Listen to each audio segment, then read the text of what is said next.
भारतीय क्रिकेटर विराट कोहली को लेकर बड़ा दावा।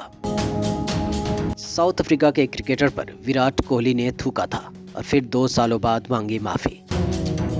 जी हाँ, बता दें कि विराट कोहली को लेकर साउथ अफ्रीका के पूर्व कप्तान डीन एल्गर ने यह दावा किया है और कहा है कि विराट ने एक टेस्ट मैच के दौरान उन पर थूका था और फिर एबी डिविलियर्स के कहने पर 2 सालों बाद इसके लिए उनसे माफी मांगी।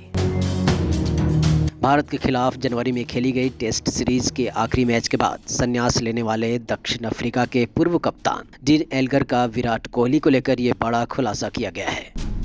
साउथ अफ्रीका के खिलाड़ी एल्गर ने घरेलू मैदान पर भारत के खिलाफ दक्षिण अफ्रीका की 2 टेस्ट मैचों की सीरीज के बाद इंटरनेशनल क्रिकेट से संन्यास ले लिया था। बता दें कि तेम्बा बाउमा नियमित कप्तान थे, लेकिन उनकी गैर मौजूदगी में उन्होंने इस मैच में कप्तानी की कमान संभाली थी। डीन एल्गर ने एक पॉडकास्ट पर विराट कोहली को लेकर ऐसी बातें कही।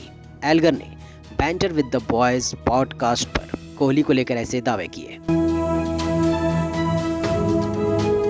इस कार्यक्रम में उनके साथ साउथ अफ्रीका के पूर्व क्रिकेटर क्रिस मॉरिस और रग्बी खिलाड़ी जीन डिविलियर्स भी मौजूद थे। डीन एल्गर ने कहा कि उनकी विराट कोहली और रविचंद्रन अश्विन के साथ झड़प हो गई थी। उन्होंने कहा, भारत में वे पिच किसी मजाक की तरह थी। जब मैं बैटिंग के लिए आया तो ऐसा लगा कि अश्विन और क्या नाम है उसका जडेजा, किसी ने पीछे से कहा जडेजा के खिलाफ खुद को बचा रहा हूं और कोहली ने मेरे ऊपर थूक दिया। वहीं इसके बाद एल्गर आगे बताते हैं कि उन्होंने पलटवार किया और फिर कोहली को गंदी गाली दी।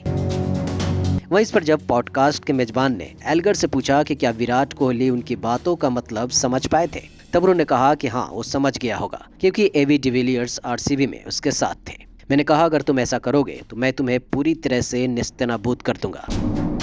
आगे एल्गर कहते हैं, वैसे भी मुझे एहसास हुआ कि डिविलियर्स को पता चल गया कि उसने क्या किया है और वह उसके पास गया और कहा, दोस्त तुम मेरे साथी खिलाड़ी पर क्यों थूक रहे हो, यह सही नहीं है। वहीं इस घटना के 2 सालों बाद विराट कोहली ने माफी कैसे मांगी, इसके बारे में भी एल्गर बताते हैं और कहते हैं, 2 सालों बाद विराट दक्षिण अफ्रीका में मैच के दौरान मुझे एक तरफ बुलाया और कहा कि क्या हम इस सीरीज के बाद साथ में ड्रिंक कर सकते हैं। एल्गर के मुताबिक विराट कोहली ने कहा, मैं अपनी हरकत के लिए माफी मांगना चाहता हूँ। हम सुबह के 3 बजे तक एक साथ थे और ये तब की बात है जब विराट कोहली ड्रिंक करते थे। जाहिर है वो अब थोड़ा बदल गए हैं। वहीं जब एल्गर से ये सवाल किया गया कि विराट कोहली और अश्विन जैसे खिलाड़ियों के खिलाफ साउथ अफ्रीका के लिए अपना अंतिम टेस्ट खेलने का उनका एक्सपीरियंस कैसा रहा, तो इसके जवाब में एल्गर कहते हैं, शानदार। दिसंबर 2023 में केप टाउन में अपनी अंतिम टेस्ट पारी में एल्गर के बल्ले से कैच लेने के बाद विराट कोहली ने खुलकर जश्न नहीं मनाए थे और पवेलियन लौटते समय उन्हें गले लगा लिया। इतना ही नहीं, विराट ने उन्हें अपनी एक टेस्ट जर्सी भी गिफ्ट की।